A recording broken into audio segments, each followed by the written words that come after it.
Buenas tardes, Agustín, ¿cómo estás? Buenas tardes, Gerardo, ¿cómo va eso? Muy bien, muy bien. Bueno, vamos a hablar de la Eucaristía. Vos tenés un texto que publicaste en la página de la Sociedad Argentina de Teología, que yo había leído hace algún tiempo y ahora, a raíz de este diálogo, volví a repasar, en donde haces un planteo que es muy interesante. Ahora estamos celebrando muchas Eucaristías virtuales, que tienen también sus reparos, también tienen sus objeciones pastorales, pero vos te focalizaste más bien en otro aspecto, en no llamar tanto comunión espiritual a esa forma de participación, sino más bien Eucaristía de deseo, aplicando al sacramento de la Eucaristía lo que clásicamente en la tradición de la Iglesia se decía del bautismo, el bautismo de deseo. En situaciones en donde el bautismo explícito todavía no estaba, pero estaba esa preparación, por ejemplo, de los catecúmenos, o por ejemplo en el caso más radical del martirio, que cumplía una función casi como de reemplazo, casi como un mejor bautismo, el bautismo de sangre, de algún modo, ¿no? Entonces vos aplicás esa misma idea ahora a la Eucaristía, no llamándole comunión espiritual, sino Eucaristía de deseo o comunión de deseo. A ver, ¿por qué no me desarrollás eso un poco más? ¿No me explicás un poco este planteo que parece tan movilizador? Bien, sí, esto surge un poco en el contexto de la pandemia, donde vimos que enseguida, cuando se dictó el aislamiento preventivo y obligatorio, justo al poco tiempo fue la Semana Santa, o sea que hubo como una explosión en las redes sociales de misas online. Uh -huh. Y en este sentido me preguntaba cómo funcionaba el tema de la Eucaristía. Y ahí escuchaba la lectura que se hace y todavía se hace en muchas iglesias, el tema de la comunión espiritual, que a mí es un tema que confieso en lo personal, hablo desde mi opinión personal, nunca me gustó. Eh, Porque me parece que espiritual atenta justamente contra la misma definición de sacramento. O sea, la grandeza, una de las cosas más lindas que tienen los sacramentos es justamente su materialidad, ¿no? La mediación material. Uh -huh. De hecho, lo dice la misma definición, ¿no? Signo sensible, ¿no? Ese sensible como ese material, ¿no? La mediación de la materialidad. Por tanto, a mí siempre decir comunión espiritual me sonaba casi contradictorio, ¿no? Me suena como que es contradictorio decirle comunión espiritual. O sea, como que ese adjetivo atenta contra la definición de sacramento.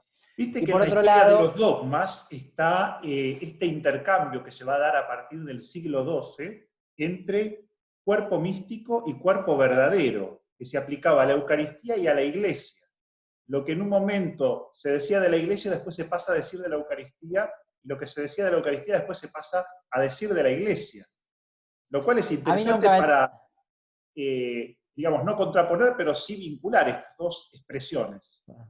Sí, sí, o sea, entiendo lo que quiere decir y hasta lo comparto. Yo lo que simplemente planteaba es, bueno, ¿por qué no revemos la palabra en particular? Porque entiendo, y lo pongo también en el texto, entiendo lo que motiva la necesidad de la comunión espiritual.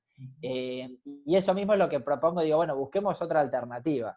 Y no hace falta inventarlo, eso es lo que digo, ¿no? Además, el tema de la comunión espiritual, y esto también es personal, por lo general surgió mucho, y lo viví por ahí en los 90, ¿sí? En el contexto de los divorciados en nueva unión, ¿no? Como que los que no pueden comulgar materialmente se tienen que quedar en el asiento porque no pueden ir a comulgar, entonces comulgan espiritualmente y uno los ve en la comunidad, quiénes son los que no están yendo a comulgar. Me parecía discriminativo, me parecía nada, sesgado, feo, siempre me pareció una categoría fea.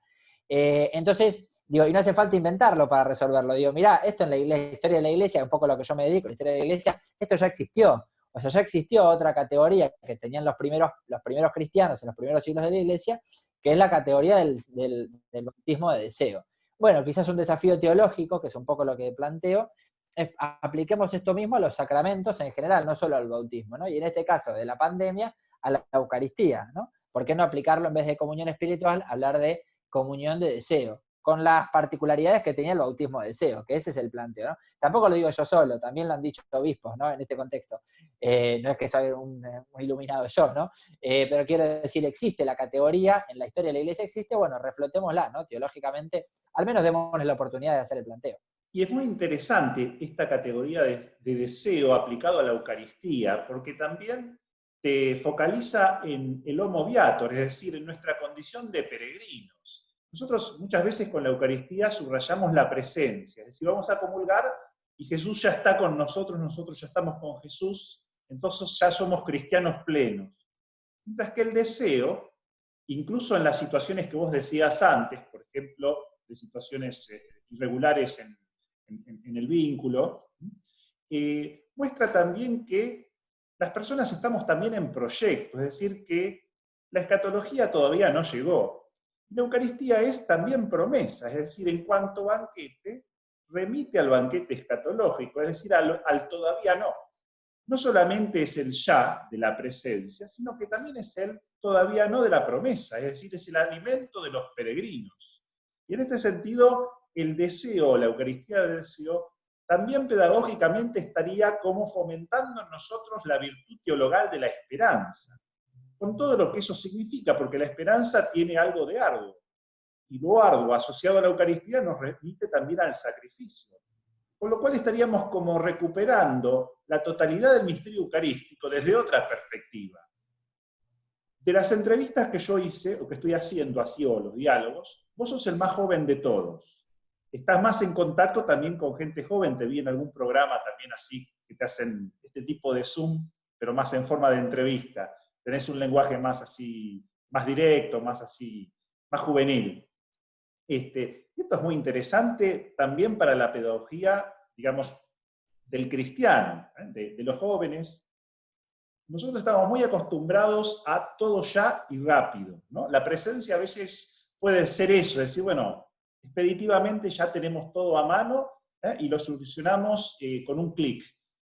Y acá estaría también toda esa pedagogía del todavía no, o de que las cosas más profundas, relevantes, significativas de la vida van madurando de a poco, llevan tiempo, e incluyen esta dimensión tan bíblica que es lo de la promesa. Es decir, desde una perspectiva pedagógica, tu concepto de Eucaristía de deseo sería muy rico, tendría mucha utilidad pastoral desde la perspectiva pedagógica.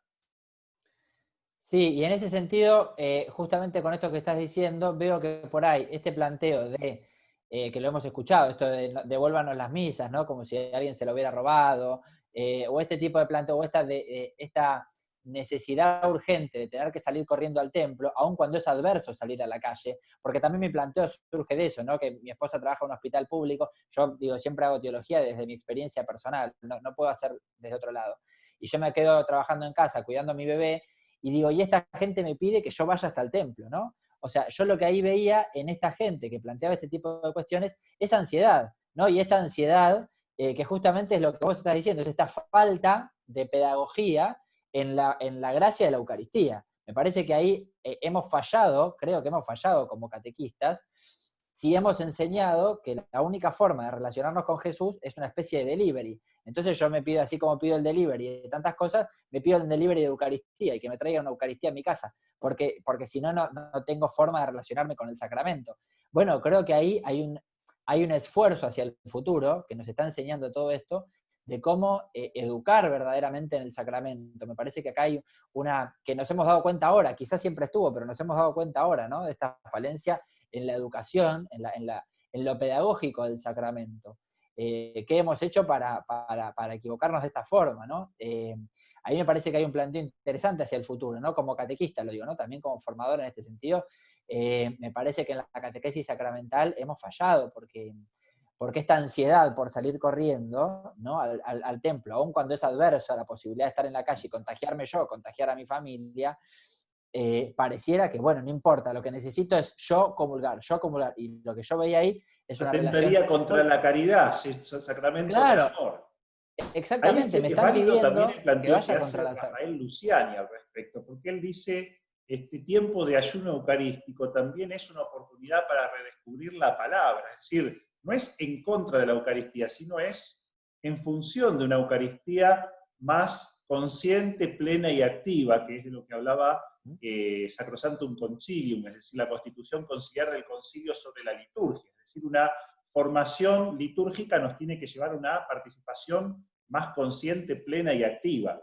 Entonces, la catequesis de algún modo se asocia estrechamente a la palabra, es decir, a toda esa dimensión de preparación que tiene esta vertiente de deseo, es decir, este cultivo de la esperanza, que supone también un desafío de transformación de la propia afectividad, de una afectividad mágica, del ya y ahora, una afectividad mucho más madurada o más impregnada del amor teologal, por la esperanza.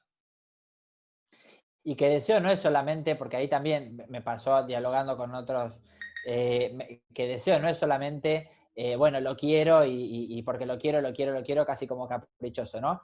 El deseo en este caso, como lo mismo, porque hay que ir al bautismo de deseo para comprender la hondura, ¿no? En el bautismo de deseo, el catecúmeno, el que se encontraba en el proceso de catequesis, se encontraba, eran adultos, libres y conscientes, que se estaban preparando para recibir ese sacramento. Y lo que les acontecía antes era la muerte, por persecuciones, por diversos conflictos sociales, etcétera, ¿no? Por edad también.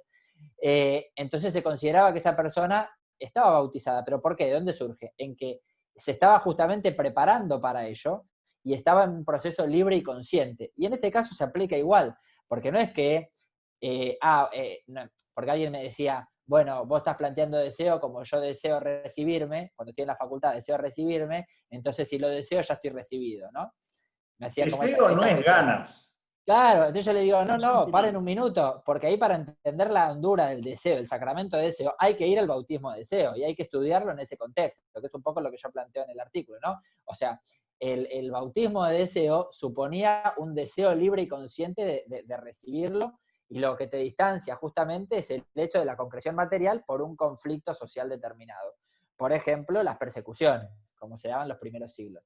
Bueno, en este contexto, ¿cuál sería? Bueno, en la pandemia. Quiero decir, no es que uno no recibe la Eucaristía, ¿no? Esta es la importancia. Uno sabe, porque uno está participando de la misa por streaming, por ejemplo, pero su deseo está puesto en eso. Es como el amante y el amado, ¿no? Como dos no, también lo veían parejas de novios que también les pregunto cómo es esto de yo, no porque estoy casado, pero digo, ¿cómo es esto de mantener una relación de noviazgo a la distancia, ¿no? Bueno, este deseo no es un, ay, te quiero ver porque quiero, porque es el amor que ya está presente entre estas dos personas, que no se puede lograr la concreción material o física en este momento por una cuestión adversa, pero el amor que se tienen, se lo tienen, ¿se entiende, no? Lo que quiero decir, ese deseo no es un deseo vacío, es un deseo de este ya todavía no, como estábamos Un planteando deseo recién. en función de una maduración más profunda, más honda. Claro. En la modernidad nosotros hemos pasado de una punta a la otra, porque en los siglos pasados se estimuló la comunión frecuente justamente porque hasta ese momento se limitaba o se ponía demasiadas exigencias. Pero tal vez después pasamos a una especie de sustitución de lo cualitativo por lo cuantitativo. Cuantos más comuniones, pero eso distorsiona el sentido profundo del sacramento, que tal vez estaba mucho más claro en los primeros siglos de la cristiandad, en donde era justamente una gran preparación a la iniciación cristiana y donde la Eucaristía también se asociaba al bautismo. En ese sentido, el bautismo de deseo era casi sinónimo de Eucaristía de deseo, porque la iniciación cristiana iba junta. Es decir, no es que primero venía el bautismo y después de otros años de catequesis la Eucaristía, era la iniciación cristiana completa que se le daba al catecúmeno adulto. Entonces, bautismo Sí. de deseo era, de algún modo, el deseo de la iniciación cristiana plena. Sí, es cierto. Y en este sentido, no es solamente en orden, porque esto también lo he escuchado, ¿no? El bautismo de deseo era en orden a la justificación, ¿no? O sea, el salvataje, digamos, que se hacía, era en orden a la justificación, a la salvación del alma. Ahora, lo que yo estoy diciendo es, bueno, animémonos un poco a pensar, ¿no? Un poco en la línea también de lo que plantea Francisco, de lo que se plantea en la teología hoy, ¿no? Bueno, animémonos a pensar de otra forma. Después, si nos equivocamos, siempre tenemos tiempo para resolverlo, ¿no? Pero me parece que en este sentido hay una riqueza que podemos explorar. Sí. Te agradezco muchísimo, No. Agustín, este diálogo, este aporte que me parece muy interesante para pensarlo, y que yo Muchas creo que gracias a también vos. le da como una perspectiva a toda la vida cristiana.